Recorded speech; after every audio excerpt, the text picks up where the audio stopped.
मतदारसंघामध्ये आदरणीय पवार साहेबांनी राष्ट्रवादी काँग्रेस पक्ष आणि महाविकास आघाडीतील कार्यकर्त्यांचा मेळावा आणि बैठक आयोजित केली होती। या बैठकीचं आणि मेळाव्याचं ज्यांनी आयोजन केलं त्यांनी साहेबांना काही माहिती मागच्या 8 दिवसापूर्वी दिली। त्यामध्ये मावळ तालुक्यातील शेकडो कार्यकर्ते हे अजितदादांची साथ सोडून आदरणीय पवार साहेबांबरोबर यायला तयार आहेत आणि साहेब आपण मावळ तालुक्यामध्ये आलं पाहिजे, आपल्या हस्ते अनेक जणांना पक्ष प्रवेश करायचा आहे, अशा पद्धतीची खोटी माहिती देऊन आज पवार साहेबांना मावळ तालुक्यामध्ये निमंत्रित केलं आणि प्रत्यक्षामध्ये कार्यक्रम सुरू होत असताना राष्ट्रवादी काँग्रेस पक्षातील साधारणतः 35 ते 40 एवढेच कार्यकर्ते त्या ठिकाणी उपस्थित होते। या व्यतिरिक्त महाविकास आघाडीतील शिवसेना पक्षातील काही कार्यकर्ते, काँग्रेस पक्ष आणि मित्र पक्षातले असे एकंदरीत सभागृहामध्ये 150 काही पदाधिकारी त्या ठिकाणी उपस्थित होते। ही सर्व परिस्थिती पाहिल्यावरती ज्यांनी या ठिकाणी कार्यक्रमाच्या निमित्तानं साहेबांना निमंत्रित केलं त्यांनी साहेबांना चुकीच्या पद्धतीने माहिती दिली की साहेब या ठिकाणी आमदार सुनील शेळकेंनी कार्यकर्त्यांना पदाधिकाऱ्यांना येऊ नये अशा पद्धतीनं दम देण्याचं काम केलं किंवा आपण कार्यक्रमाला जाऊ नका असं देखील सांगितलं आणि साहेबांनी त्या बाबतीत लगेच प्रतिक्रिया दिली। खरं तर साहेब आमच्यासाठी शब्द आहेत, उद्या देखील असतील, परंतु साहेबांनी या बाबतीमध्ये वक्तव्य करताना शहानिशा करणं हे अपेक्षित होतं। मागील 50-55 वर्षाचा साहेबांचा राजकीय आपण वाटचाल किंवा इतिहास पाहिला तर व्यक्तिगत कुठल्याही पदाधिकाऱ्यावरती किंवा एखाद्या सहकार्यावरती कधीच साहेबांनी टीका केली नाही किंवा त्या पदाधिकारी किंवा या ठिकाणी आल्यावरती आपल्या विरोधकावरती देखील व्यक्तिगत टीका टिप्पणी केली नाही।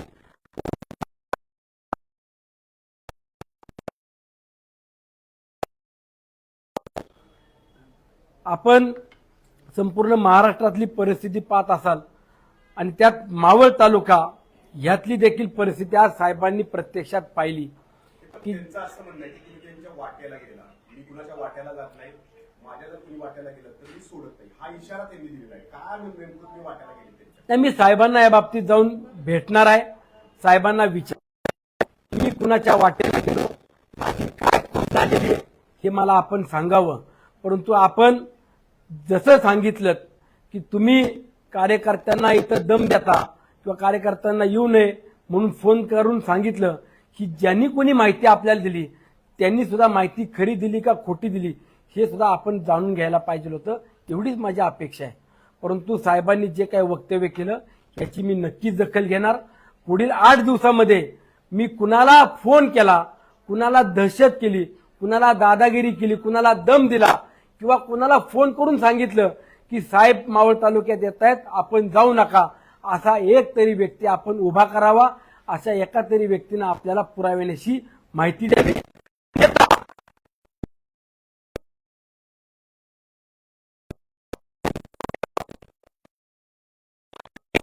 मी साहेबांना ज्यांनी कोणी माहिती दिली त्या माहिती देणाऱ्या व्यक्तीनं साहेबांना एक तर पुरावे द्यावेत, नाहीतर साहेबांनी जे वक्तव्य केलं ते माझ्या बाबतीत खोटं केलं हे सुद्धा साहेबांनी सांगितलं पाहिजे किंवा मला माहिती देणाऱ्यांनी चुकीची माहिती दिली। परंतु आजपर्यंत आपण बघितलं की साहेबांनी असं काही केलेलं नाहीये। गेली 5 वर्षातला तुमचा सगळा त्यांनी या भाषणामध्ये सगळं काढलेलं आहे की तुम्हाला आमदार कुणी केलं, तुमच्या अर्जावरती सही केली, तुमच्यासाठी प्रचार कुणी केला, हे सगळं त्यांनी काढलेलं आहे। ही वेळ नेमकी आली आहे त्यांच्यावरती। हे बघा, मला आजही माहित आहे, उद्याही ते सांगेल की मतदारसंघामध्ये आले, आदरणीय दादांनी मला उमेदवारी दिली, हे मी विसरलेलो नाही। परंतु आपण जो माणूस माझ्या मायबाप जनतेचे प्रश्न सोडवतो, जी व्यक्ती हजारो कोटी रुपयाचा निधी माझ्या मतदारसंघातल्या विकास कामांना देते, त्या आदरणीय अजितदादांची मी साथ का सोडावी? त्या अजितदादांना मी ताकद दिली पाहिजे, मी त्यांच्या मागे उभं राहिलं पाहिजे, हे माझं व्यक्तिगत मत होतं. यातून मी दादांच्या पाठी खंबीरपणे उभा राहिलो. यात जर माझी कुणाला चूक वाटत असेल तर उद्या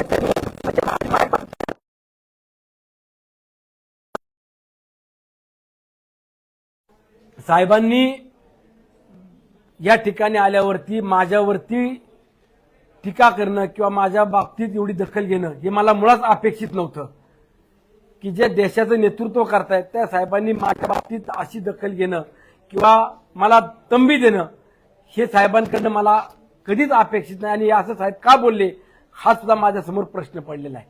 तुमचं अजित पवारांनी जेव्हापासून वेगळी भूमिका घेतली, तुम्ही त्यांच्या सोबत गेलेला असून तुम्ही एक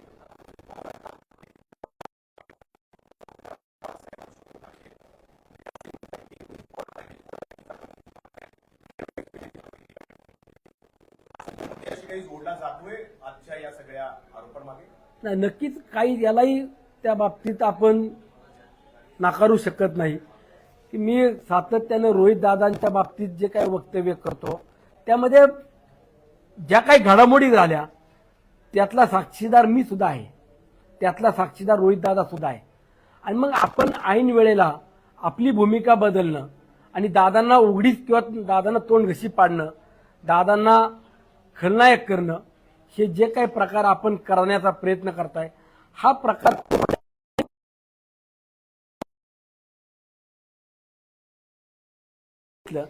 की उद्याच्या काळामध्ये आदरणीय जयंत पाटील साहेब सुद्धा दुसऱ्या पक्षात जाऊ नये आणि जर ते गेले तर याला फक्त जितेंद्र आव्हाड आणि रोहित पवार हे दोघजण कारणीभूत असतील. यापुढेही आपण असंच जशास तसं उत्तर देणार आहात, कारण तुम्ही आव्हान दिलंय तर पवार साहेब काहीतरी त्याच्यावरती नक्कीच मी साहेबांची भेट घेणार, साहेबांना मी विचारणार देखील की साहेब माझ्या बाबतीत तुम्हाला जी कुणी माहिती दिली त्या माहितीत आपण प्रत्यक्षात पाहिली नाही किंवा आपण ती विचारून पाहिजे होतं.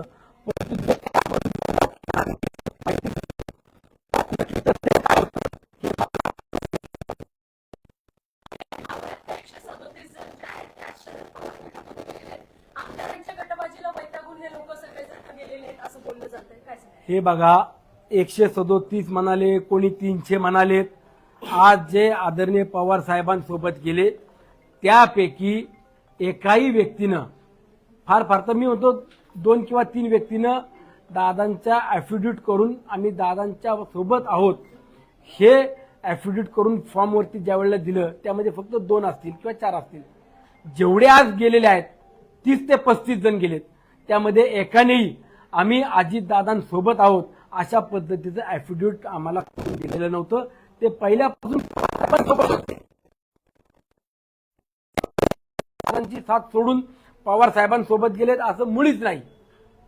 ज्या वेळेला अजितदादांना निवडणूक आयोगाकडनं आपले सभासद किती आहेत या बाबतीतला ॲफिडेव्हिट करून देण्याचे फॉर्म प्रत्येक मतदारसंघामध्ये दिले, त्यामध्ये आज जे पवार साहेबांना सांगतात की आम्ही तुमच्यासोबत आलो ह्यातल्या एकाही व्यक्तीनं आम्हाला ते फॉर्म ॲफिडेव्हिट भरून दिलेलं नाही.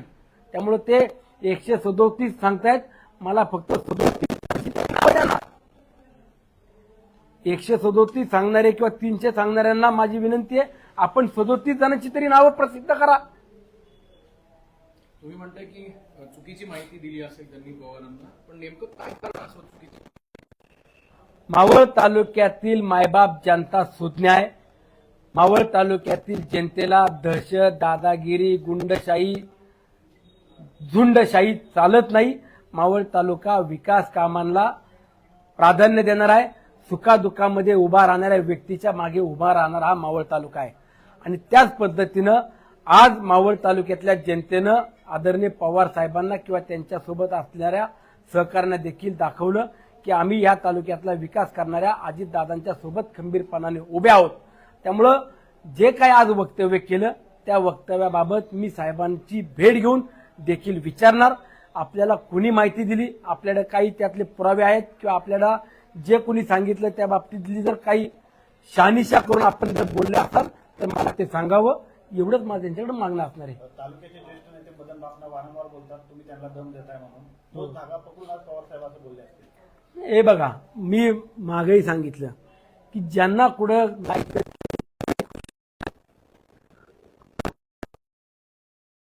आपल्याला प्रत्येकाला अधिकार दिलेला आहे. आणि मी साहेबांच्या बाबतीत किंवा बापना साहेबांच्या बाबतीत एकदाच वक्तव्य केलं की साहेब, तुम्हाला जी काय भूमिका पक्षात जायचं म्हणता, तुम्ही दादांसोबत आहे म्हणता, तुम्ही पवार साहेबांसोबत जायचं म्हणता, नंतर परत काँग्रेस पक्षामध्ये डायरेक्ट जायचं म्हणून सांगितलं, आणि त्यातून परत नंतरनं काही दिवसांनी तुम्ही अजितदादा जो माणूस आज माझ्या तालुक्याला पाहिजे ते देतोय, त्या व्यक्तीच्या बाबतीत जर कोणी वक्तव्य केलं तर मी त्याला प्रत्युत्तर हे देणार.